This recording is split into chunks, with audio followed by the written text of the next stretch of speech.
was very disheartening to try to be doing the right thing for the kids and then to be met with just nothing.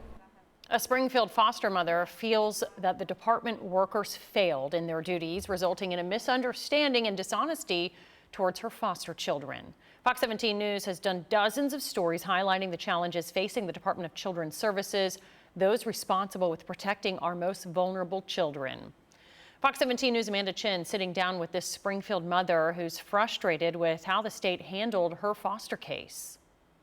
Taking in foster children can be rewarding, but it can also be challenging.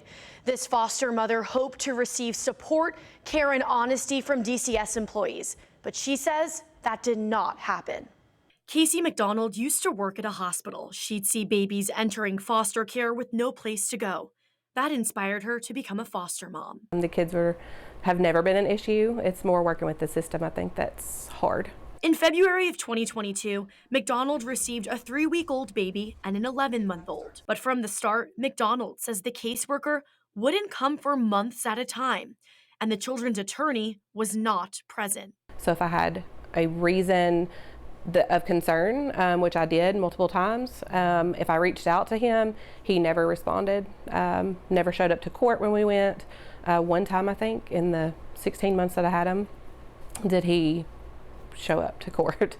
So he did not know the children and didn't care about my concerns. Jenny Hall is an adoption lawyer in Nashville who regularly works with foster families. She says the children's attorney has a really important job of knowing the child, understanding their circumstances, and ensuring they're in a safe and stable environment. And that could have really substantial impact on how the child is being cared for. And you know, if the department is not following up with the foster family and the guardian ad litem is not following up with the foster family, there's really no way to advocate for that child. McDonald says the caseworker at the Department of Children's Services told her this would be an adoption case.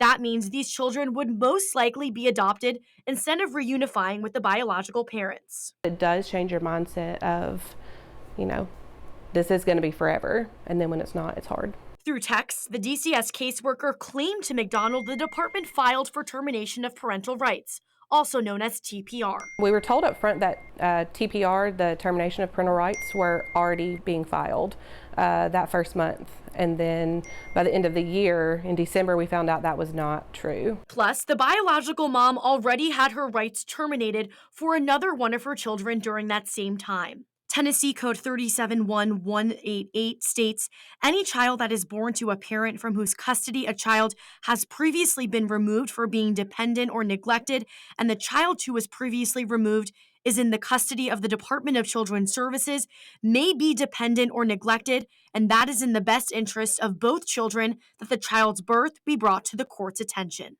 Since DCS failed to actually file the TPR, that led McDonald to file her own after having the children for a whole year. The frustration comes when a year or 2 or 3 passes and the kid is still in limbo and the biological parents have not completed the tasks on the permanency plan. But after going to court and speaking with the biological mother, McDonald was shocked at what she found out next. McDonald uncovered the biological mom had been making reasonable efforts to get clean.